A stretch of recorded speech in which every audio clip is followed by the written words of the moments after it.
Since 2018, the NBA Finals have been struggling to reach this amount of people. Now, that being said, a 90% surge in viewership in this NBA Finals versus last year. Of course, it was Oklahoma versus Indiana. Who cares about that? We watched simply because it was the NBA Finals. It's like 8 million. A 90% surge. Why? Because of Knicks fans. Like I've been saying, all throughout the coverage of the NBA Finals. You want to talk about the most likable fan bases, or fan bases that aren't really talked about as fan bases that are unbearable. You guys know, like Cowboys, Lakers, who else you got? The Boston Celtics, Utah Jazz. The list goes on and on. How could I forget the New England Patriots, Philadelphia Eagles? You guys know, in American sports, there are fan bases who other fans cannot stand no matter what the situation is. But then you got the New York Knicks and the San Antonio Spurs, two of the most likable fan bases in the sports right now. You never hear about the Knicks as a whole in their fan base being disliked. I don't know why it is like that, but it is what it is. And the fact of the matter is this: Donald Trump has bigger issues to be taken care of right now, and he's worried about the NBA Finals.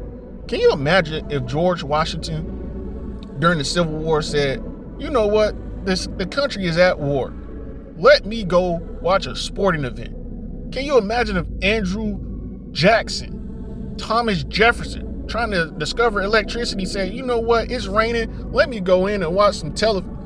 Bro, Donald Trump is the only president that does stupid stuff like this.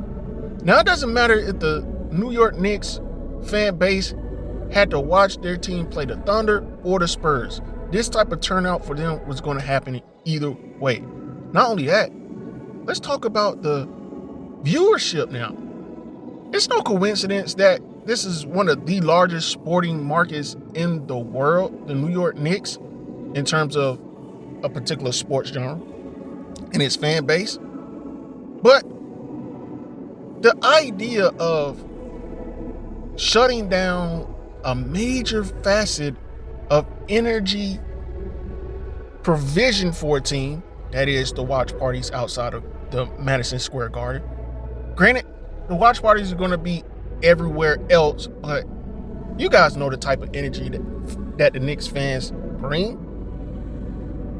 This series would have been a lot different had games 1 and 2 been in New York instead of in San Antonio. Now, there's a lot of questions that I had about Karl-Anthony Towns that he's been able to answer. And Jalen Brunson, not having that type of game where you say everybody's better than Jalen Brunson until it's time to play Jalen Brunson. But he has stepped up when a team needs him most. But overall, he's not having a good series.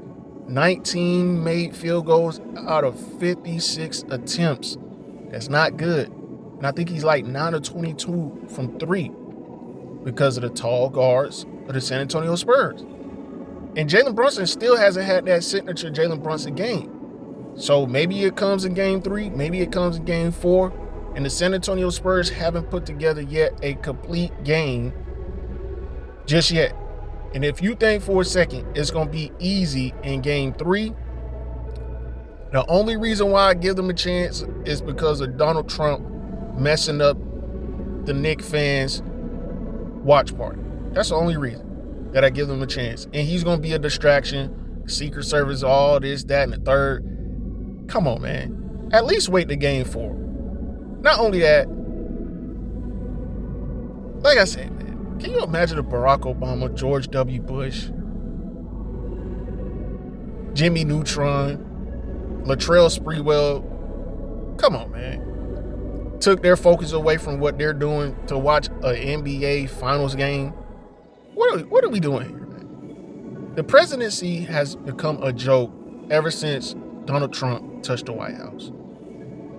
It has become, the world looks at us different ever since this man touched the White House.